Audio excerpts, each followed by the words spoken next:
A little bit of a technical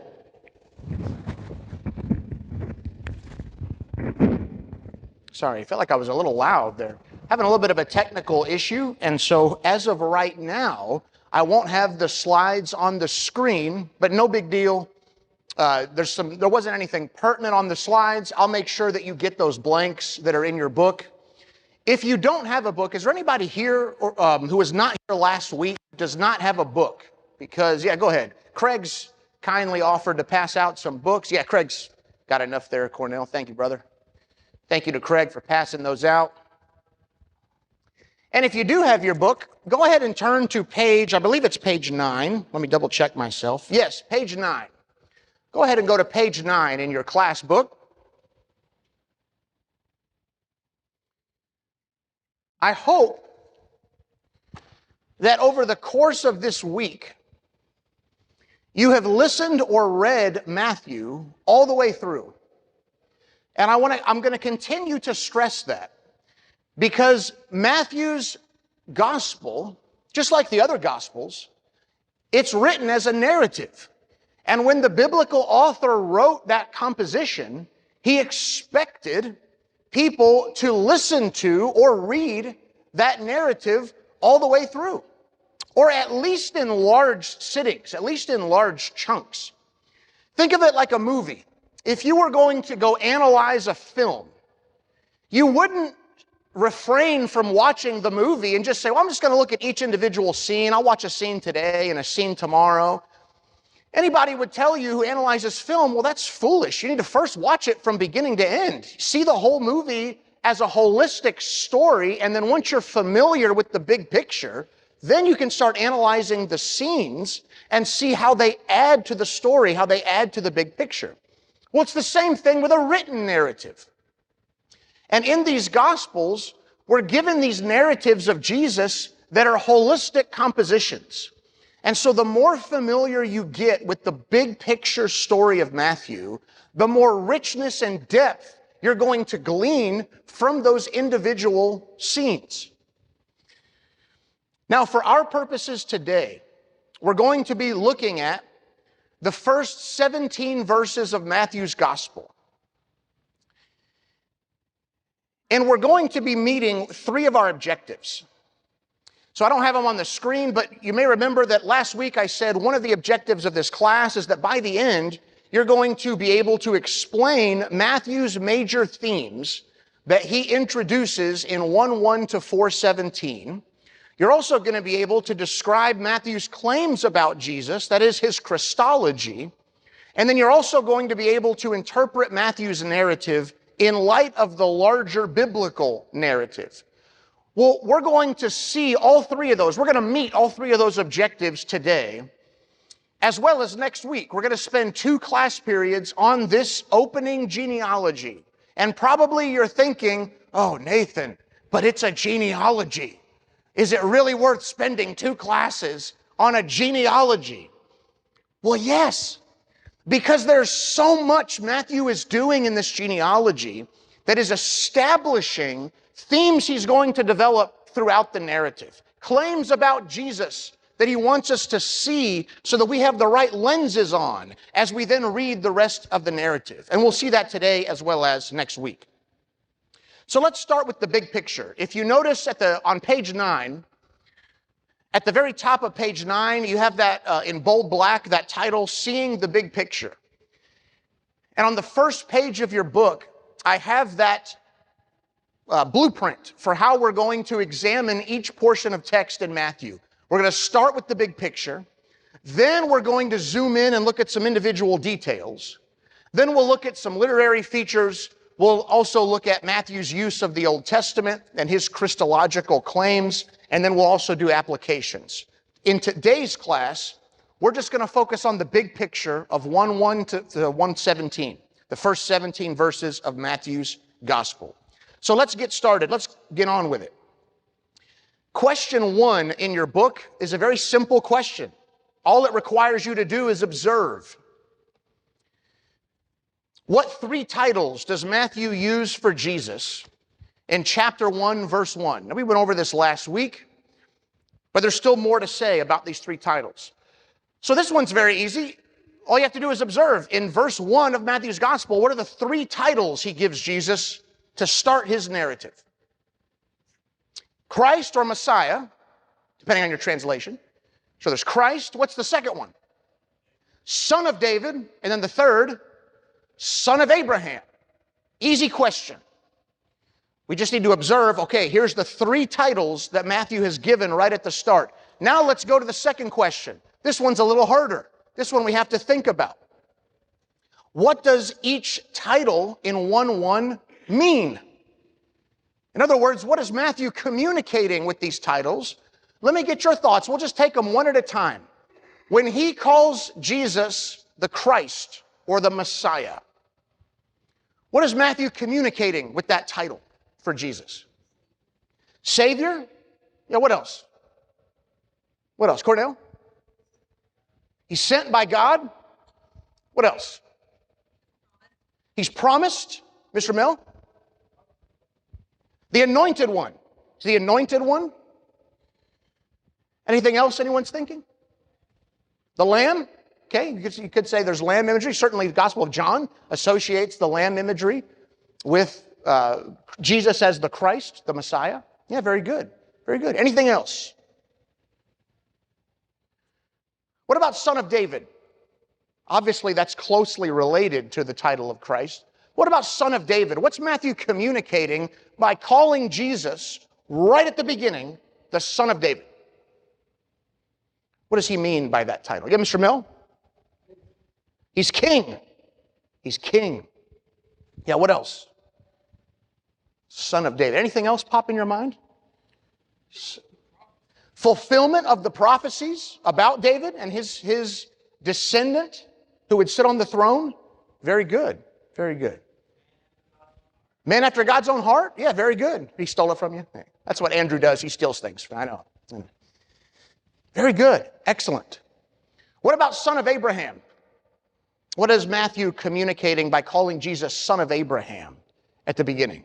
What do you think? Son of Abraham. Cornell? Lineage? So there's something to do with lineage here? Promise? Yeah, more fulfilled promises? Excellent. Excellent. Anyone else have a thought on Son of Abraham?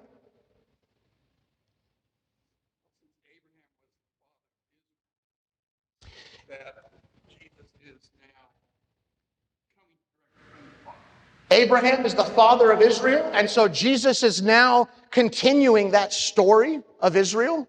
Excellent. Excellent. Yeah, Mr. Jim?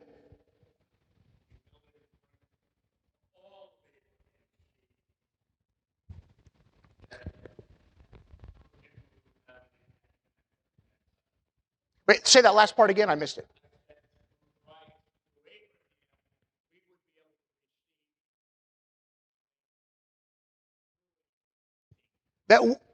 Yes, so that we would be able to receive the blessing of God through the seed of Abraham. Excellent, excellent. So all those things that you're thinking are great thoughts to unpack these three titles. Let me give my own just to add to your good thoughts. Here's what I've got for you. Now again, we don't have these on the screen for right now, but I'll just tell you what I have on the screen that I was submitting to you, and if you want to write these down to add to your thoughts there for question 2, feel free. Let's start with Christ. Let's just unpack Christ. And again, I'm just adding to those good thoughts you've already said. So just recognize first, let's just talk about what the word means. It's the Greek word for Messiah. That was the first point I wanted us to understand. Your Bible might even say Messiah if it just chooses to translate it that way. But Christ is the Greek word for Messiah. So saying Messiah and saying Christ, you're saying the same thing. It's just two different languages. Messiah is the Hebrew, Christ is the Greek. And then Mr. Mill took us to the second point that I wanted us to get across. It means anointed. It means anointed. So when we call Jesus the Christ, we're calling him the anointed, or Jesus the Messiah, the anointed.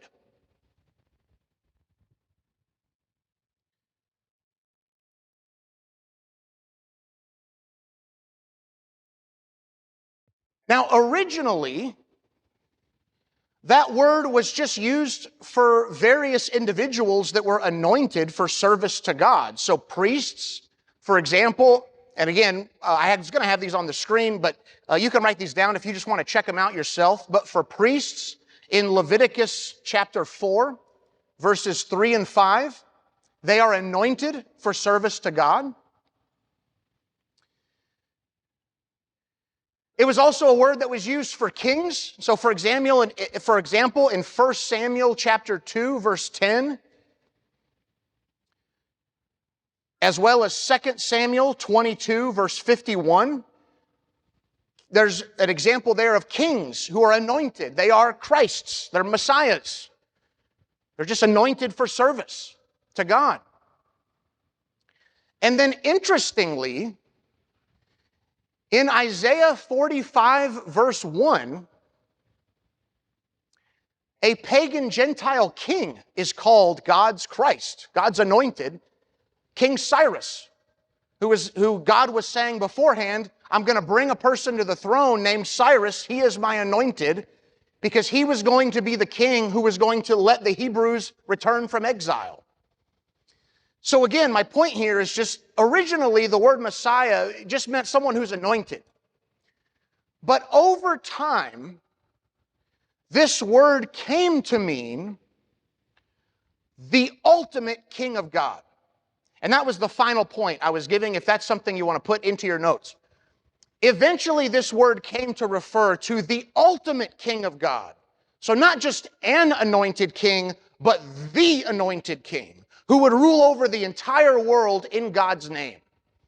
And an example of that is in Psalm 2. Would you go to Psalm 2? I want to look at this one with you. We're going to spend the most time with this title of Christ, and then we'll spend less time with Son of David and Son of Abraham.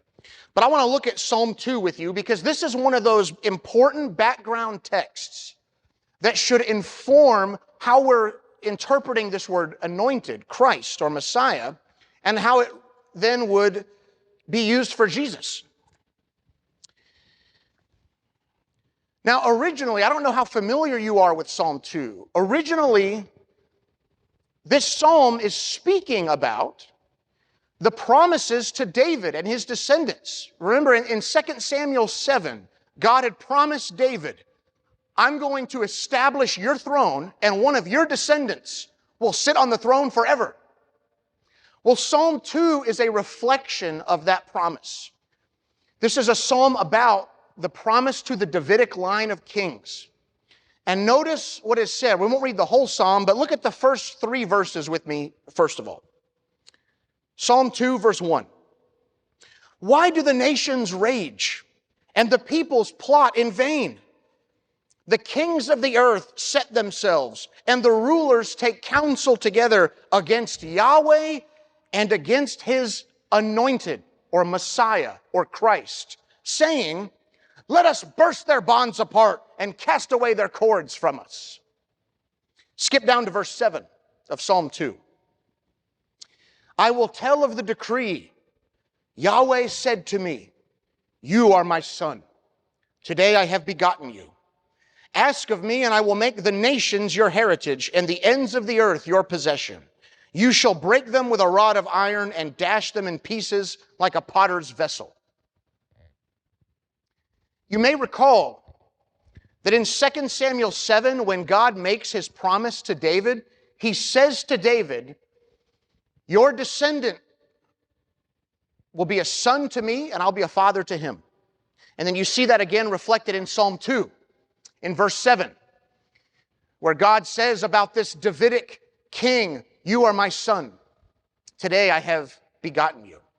And notice in verses 8 and 9 of Psalm 2, what's the extent of this anointed king's kingdom?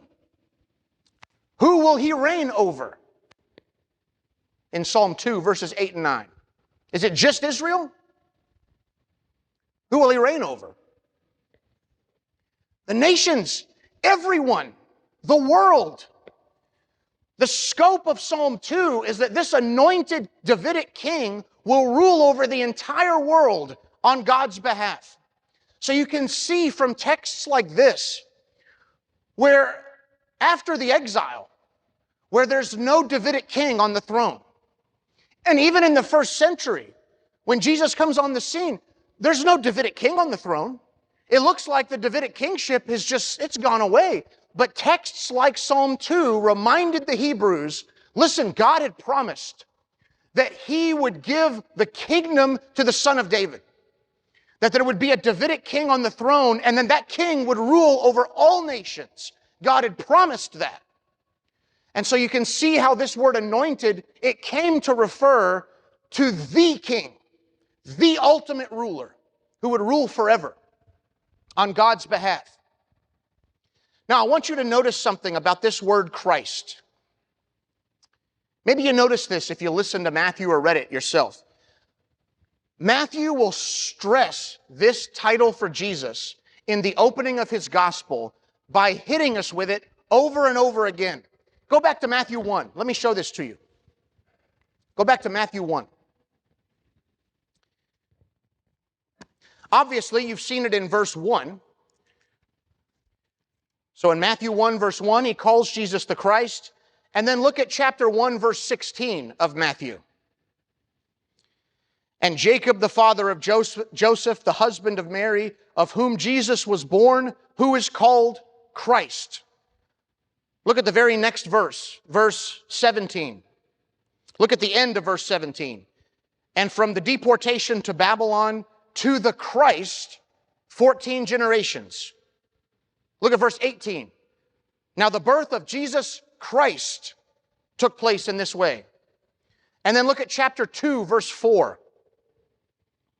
And assembling all the chief priests and scribes of the people, King Herod inquired of them where the Christ was to be born. I want us to notice what Matthew is doing.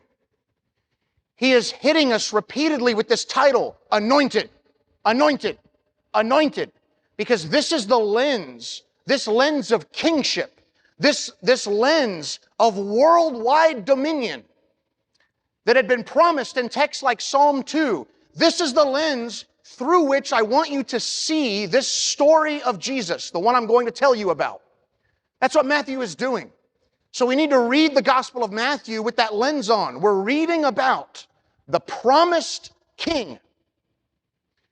Now with that in mind, I want us to jump ahead because I want you to see a connection here that's... You just saw in Psalm 2, the promise was that God's anointed would rule over all nations. In fact, he would dash them like a potter's vessel. Imagine taking a piece of pottery and smashing it to the ground to represent the victory of God's king over all the nations that rebel against him. Go to Matthew 16. Keep that in mind. And now look at what the shocking words that Jesus says in Matthew 16. Here in this part of the story, Peter will confess that Jesus is the Christ. And it's a great high point in the story. So in Matthew 16, starting in verse 13, Jesus asks the disciples, who do people say that the Son of Man is? And just as an aside, you remember Son of Man from last Sunday? There's that Daniel 7 allusion. Jesus uses that title for himself in this gospel a lot. So the disciples give some possibilities, and then look at verse 15. Jesus said to them, but who do you say that I am? Simon Peter replied, you are the Christ, the anointed King, the Son of the living God. Jesus blesses Peter for that confession, but then look at verse 21. Immediately after that conversation, look what Jesus then tells his disciples. From that time, Jesus began to show his disciples that he must go to Jerusalem and reign as king and defeat all the nations, just like Psalm 2 had said. No, he says he must go to Jerusalem and suffer many things from the elders and chief priests and scribes and be killed, and on the third day be raised. What? That's not what Psalm 2 was talking about.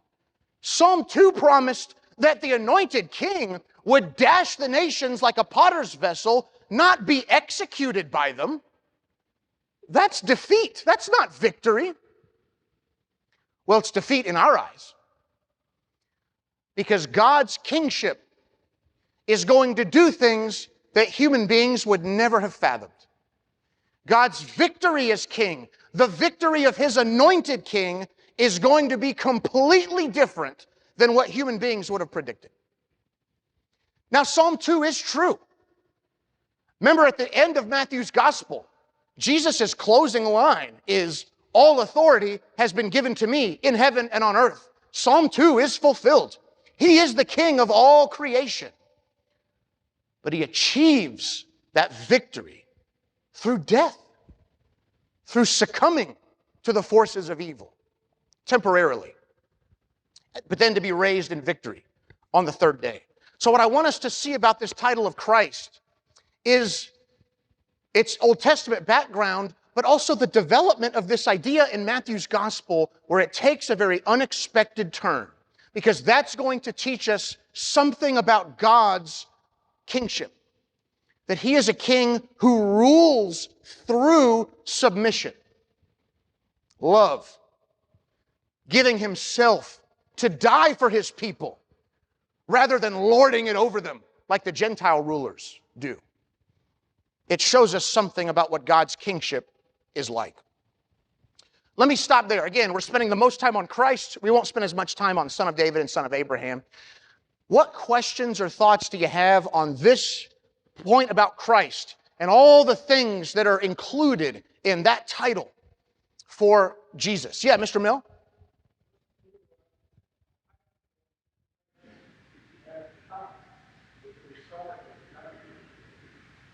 Did you ask, was that, I missed the first part of your question.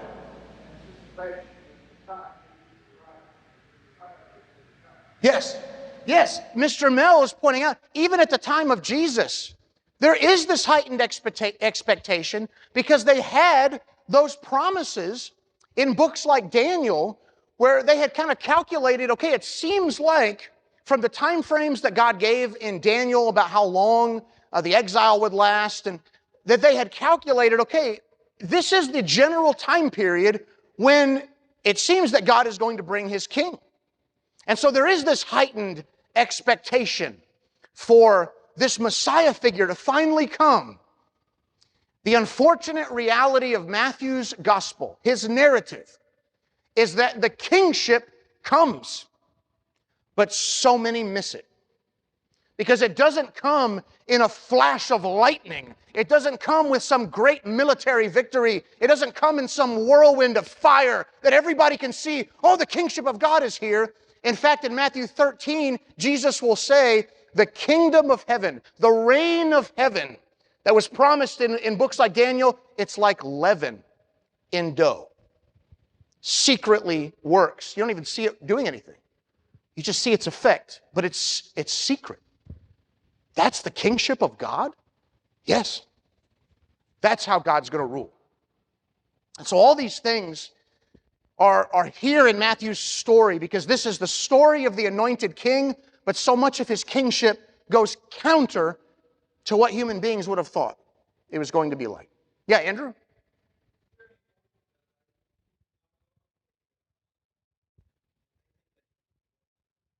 Yeah, yeah. Yeah.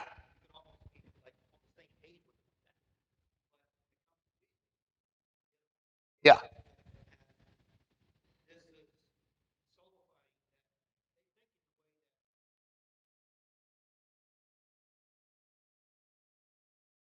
Yeah.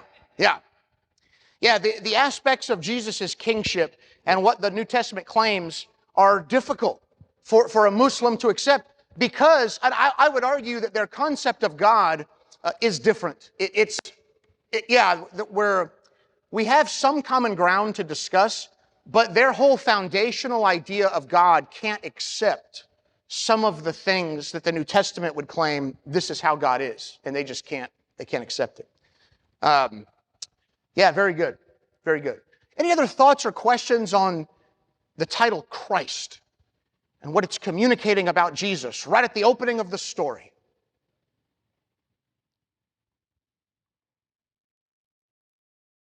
Well, let's talk about Son of David. And again, this won't take as long, just a few minutes on this one. Here's my thoughts on the Son of David, and some of you have already said this, just in different words. One thing that is being communicated by calling Jesus the Son of David is that Matthew is making a claim of kingship. So again, you can see it's very closely related to the title of Christ. Both have a claim of kingship to them. So by calling Jesus a Son of David, he's making a claim to kingship. But he's also, I would argue, this may not be clear from verse 1, but it will become clear as the narrative continues. He's also making an implied claim of eternal kingship. Because how long did God say David's descendant would sit on the throne? Forever. And so when Matthew calls Jesus the Son of David, as the narrative goes on, it's going to be very clear. He's not just a son of David, because other kings could claim that title. Yeah, I'm a son of David. Even the evil king Manasseh was a son of David, a descendant of David's line. Jesus is the Son of David that was promised in, remember we looked at last week, Ezekiel 37, when God said, David will be shepherd over my people and prince forever over my people. And if you look on page 6 of your book, there's not a page number on it, but if you look at page 6 of your book, there's a section called Additional Background Texts. I put some other texts there that are important background information on Matthew's narrative. One of them is Ezekiel 34, and that's another one that you'll see where God is promising that David's kingship, his descendant, will be the ruler through which God's reign is manifested. And that it lasts forever. This is a promise that the Davidic king will be on the throne forever. So when Matthew calls Jesus the Son of David, it's a claim to kingship, but as will become clear as the narrative goes on, there's an implication of eternal kingship that is there as well. And then finally, for Son of David, I would just submit this to you. I forget who it is who already said this, but by calling Jesus the Son of David, Matthew is reminding us of those promises to David and that God is fulfilling them in this man that I'm about to tell you about, this Jesus of Nazareth. He is the fulfillment of all the promises God made to David and about David and his line. They're all fulfilled in this human being, Jesus. He is the Son of David. What questions or thoughts do you have on that title, Son of David?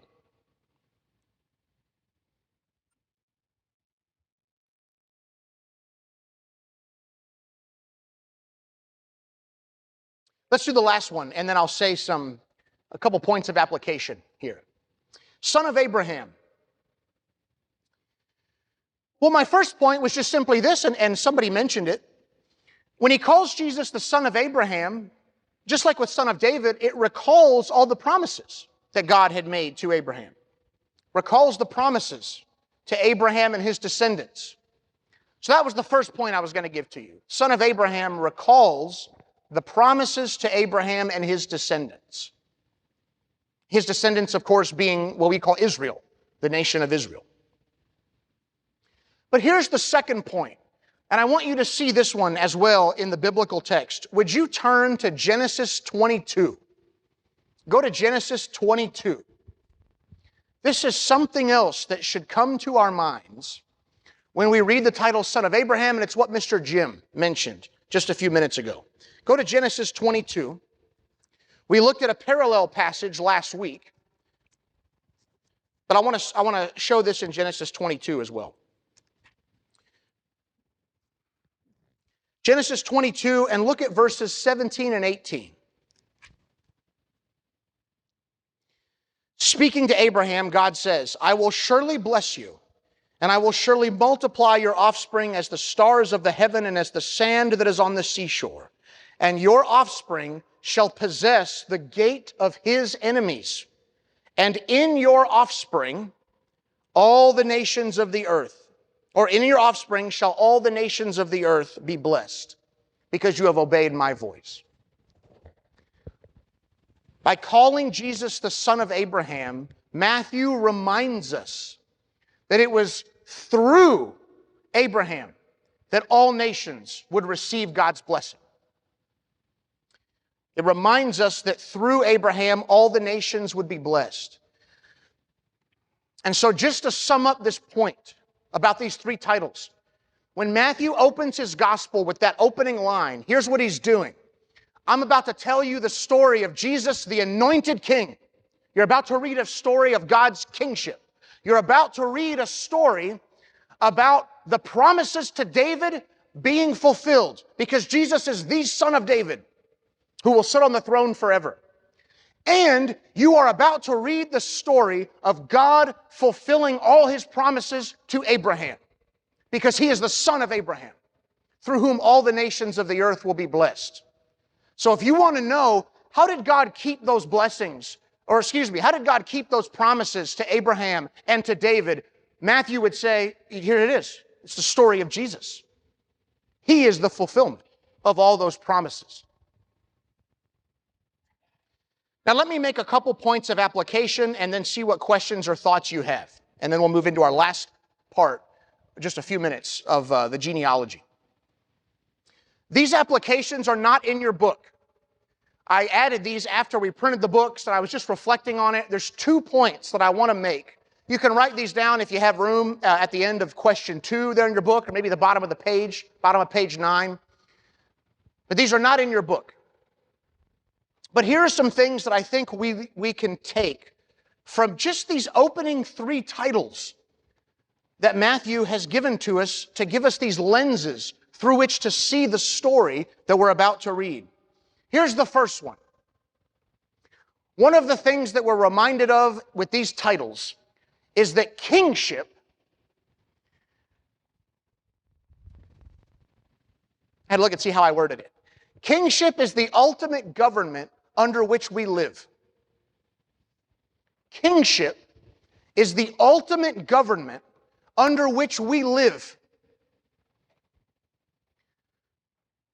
I think this is an important point to stress for this reason. Our country has a history of denigrating kingship. Our whole history is about pointing out the flaws of kingship. It's an inferior form of government. We're so enlightened because we have a democratic process. We don't answer to a king. It's too susceptible to abuses. It's democracy that is the government for an enlightened age. And we can sometimes drink that in. And we forget that it is kingship under which this entire creation exists. We live under the kingship of the anointed of God, Jesus of Nazareth, the Son of David.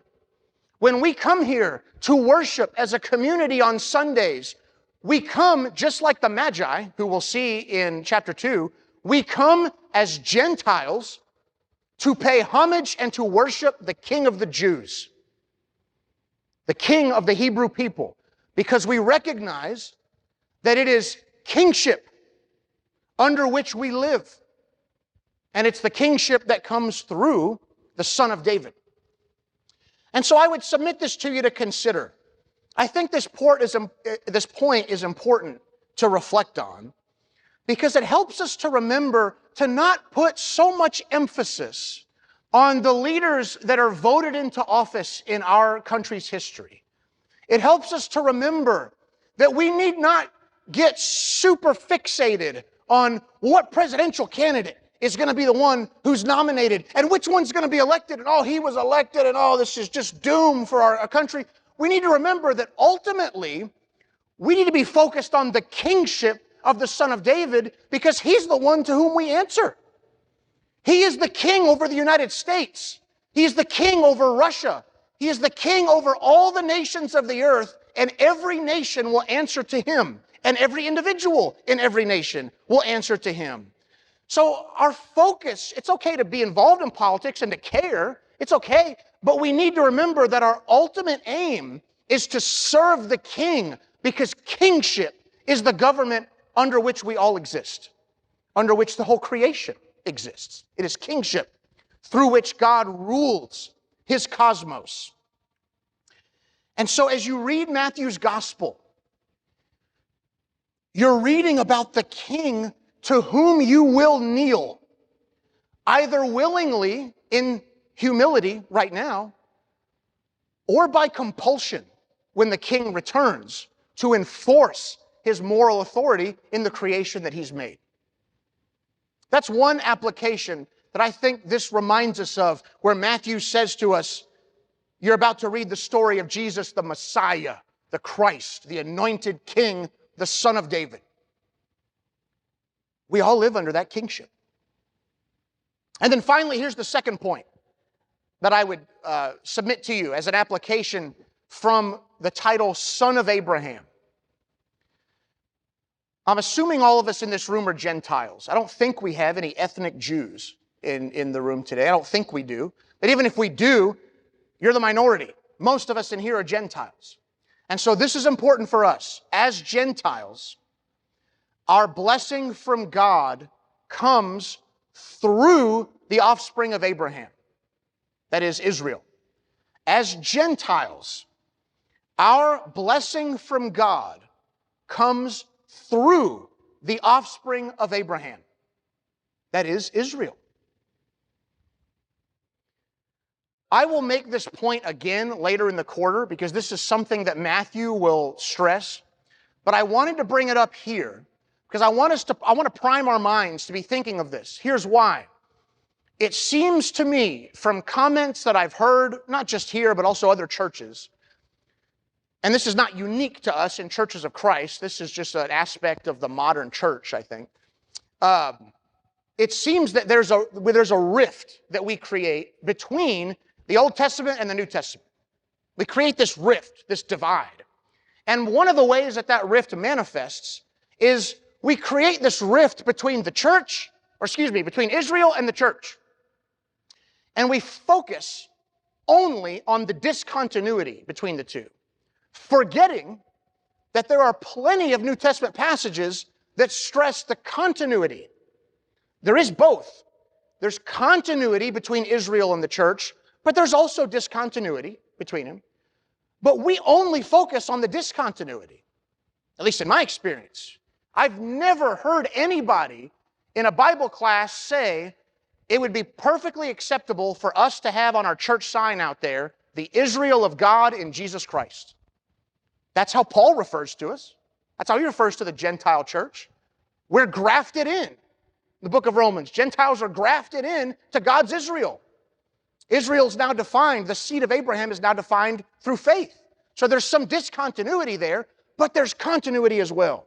And one of the points that Matthew will stress that we need to recognize is that the reason that we're here in this building together, the reason that we enjoy the fruit of God's salvation that Brother Lou talked about before contribution, that is only because of God using His instrument of Israel to give us that blessing. We have received God's blessing through the seed of Abraham. We kneel before, like I said earlier, we kneel before the King of the Jews. We kneel before the King of the Hebrew people, a Hebrew man, the son of David, the son of Abraham. Again, I will stress this later in this quarter because this is something Matthew will repeatedly talk about. But I might summarize it this way to wrap up this point. If the story of Jesus is relevant to you, so is the story of Israel. Because what Matthew is going to make clear is Jesus is Israel. His story is Israel's story. And Israel's story is his story. You can't separate the two. So if you're thinking, I want to hear the story of Jesus, Matthew's going to tell us, well, it's the story of Israel. It's not one or the other. Jesus is Israel. And we'll see that reflected in his opening prologue. What questions or thoughts do you have on any of those applications there?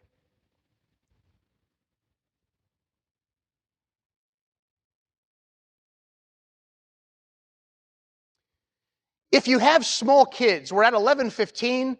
just to be respectful of those teachers, feel free to leave and go grab your kids. I've got about 8 minutes of material left. If you need to leave, feel free to go. If these classes are recorded, but if not, if you're going to stay, just know I've got about 8 minutes left of some final points I want to make on the genealogy, and then we'll wrap up.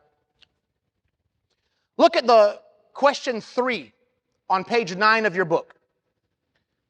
Question 3 on page 9 of your book. We focused on the opening line of Matthew. Let's just now, what's the big picture point about the genealogy? Or points, plural. What are the big picture points about Jesus that Matthew's communicating in this genealogy? For time's sake, let me give you the 3 that I have. I'm not saying that these are the only points Matthew's making in the genealogy. Next week, we're going to talk about some others.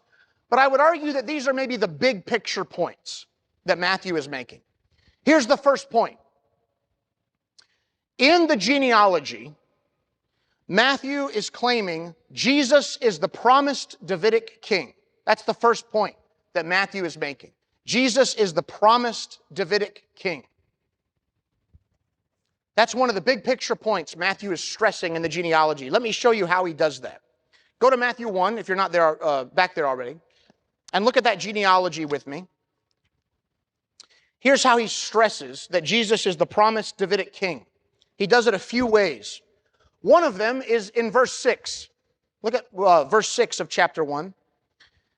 And Jesse, the father of David, the king. He adds that title of the king to David, and so that after that, every male in this genealogy now has a royal dimension. Because every descendant that is now listed there, every male descendant, is now a son of David, a royal descendant. That's one way that Matthew stresses in this genealogy, Jesus is the promised Davidic king. Another way he stresses that is in verse 17. Look at verse 17. It's how Matthew structures his genealogy. So all the generations from Abraham to David were 14 generations, and from David to the deportation to Babylon, 14 generations, and from the deportation to Babylon to the Christ, 14 generations. Notice that he makes David a high point. As he structures the history of Israel, Matthew says, here's how you can understand the time frame of our Old Testament story. Abraham to David, 14 generations. High point.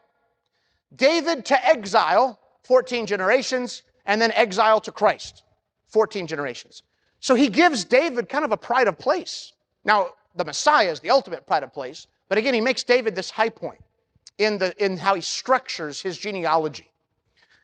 And then finally, another way that Matthew emphasizes David's kingship in this genealogy is his choice to make each section 14 generations. That number 14 is associated with David. I'll tell you why that is and how that is next week. We don't have time to get into it now. But my overall point here is there's several ways that Matthew is saying David, promised Davidic king, here in the genealogy. There's several ways he's doing it. So that's the first point. The first big picture point Matthew's communicating in the genealogy is that Jesus is the promised Davidic king. Here's the second point. The second big picture point Matthew is making is that the end of exile has arrived in Jesus. The end of exile has arrived in Jesus. Did you notice in verse 17 a part of the Old Testament story that was missing from how Matthew structures his genealogy? From Abraham to David, 14 generations. From David to the exile, 14 generations. Then from the exile to Christ, 14. What's missing there? What's Ezra and Nehemiah all about? The return of the exiles. Matthew, where's your return from exile in your structure of Old Testament history? Matthew's point is, no. That was a shadow. The ultimate end of exile comes with this man. The end of the exile to the Christ, 14 generations. Christ is the end of the exile. What happened with Ezra and Nehemiah was a shadow of that. It was a prefigurement. The ultimate end of exile comes with Jesus of Nazareth. And that is not important only for Jews, because I want you to remember that the exile of Israel is a miniature version of the exile of humanity. What's the first exile in the Bible? Garden of Eden. Adam and Eve exiled east out of God's presence. Israel exiled east out of God's presence because they sinned. Israel is a repeat of the pattern of humanity. God wants to dwell with them, they rebel, and He exiles them from their presence. Exile is our story just as much as it is Israel's. So what Matthew is claiming here, and he'll claim this again in Matthew chapter 4, which we'll talk about when we get there. Jesus is the end of exile for Israel, yes, but then through that end of exile for Israel comes the blessing to all nations, all humanity. Their exile is now over. They can have fellowship with God and dwell with Him because Jesus is the end of exile. That's the second big picture point that Matthew makes in the genealogy. And then third and finally, the third big picture point that Matthew makes in his genealogy is that Jesus is the culmination of Israel's story. Jesus is the culmination of Israel's story. That's the third big picture point for question 3 in your book there. Jesus is the culmination of Israel's story. And you see that again in verse 17, where he has all of Israelite history leading up to the Christ. In other words, Matthew is saying, and I think Matthew is writing to a Jewish audience. I do think this gospel was written to a Jewish audience. So Matthew is saying to his presumably Jewish audience, our whole history was leading up to this man. He is the culmination of everything God has done with our nation up until this point. Now, on the bottom of page 9, you have this final question. Let me just give you these blanks very quickly and then we'll close. What do we learn about God from Matthew 1:1 to 17? We're not just wanting to understand Matthew's gospel so we can be smarter students. We want to know what Matthew's gospel is saying so that we can know God better, so that we can know what He's done in Christ better, so that we can be disciples, better disciples of Jesus. So what do we learn about God from this genealogy that Matthew has given to us? Here's the first blank for question number 4. God is faithful in keeping His promises. God is faithful in keeping His promises. This is one thing we learn from this genealogy.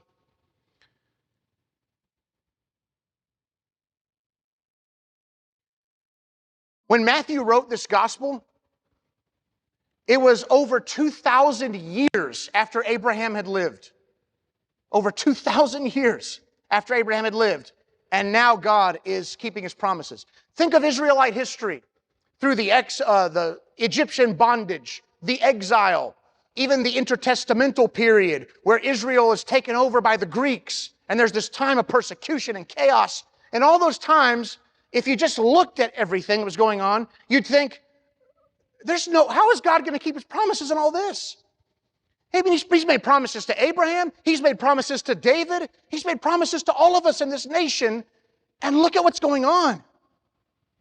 And yet what Matthew is showing us here, something Ken said last week, God's timetable may be very different from ours, but He is faithful in keeping His promises. And so for us, when we look out at the world, we have promises from God as well. He's promised to raise the dead. He's promised to raise you from the dead and your loved ones who died in Christ. They'll be raised from the dead. He's promised that. He's promised a new heavens and a new earth where righteousness dwells. But yet when we look out at the world, does it look like those things are going to be happening? It just looks like chaos reigns. But Matthew's reminding us, don't forget, God is faithful in keeping His promises because He gave us Jesus, the son of David that was promised, the son of Abraham. The second point for question 4 has to do with this point about Jesus being the end of the exile. Here's the point. God desires fellowship with human beings. God desires fellowship with human beings.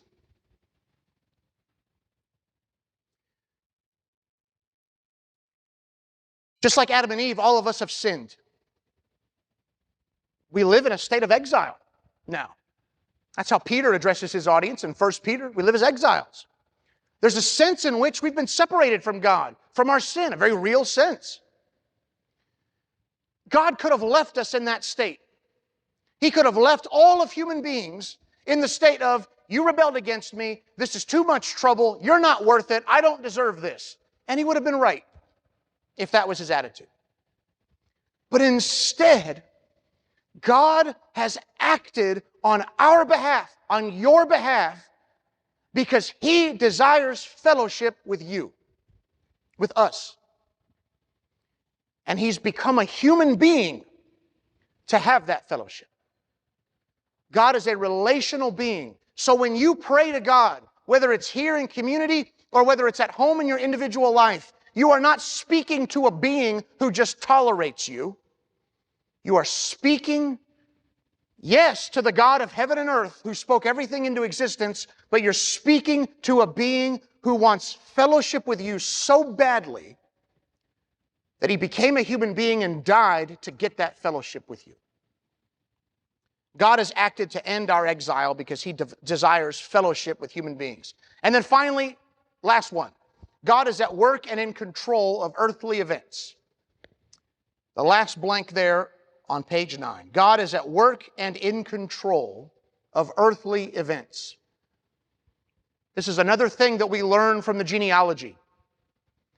As you read through those names of the genealogy, it's a summary of Israel's history. And Matthew is showing us through all those times, through all the chaos of those preceding years, through the exile, through all of it, God was at work.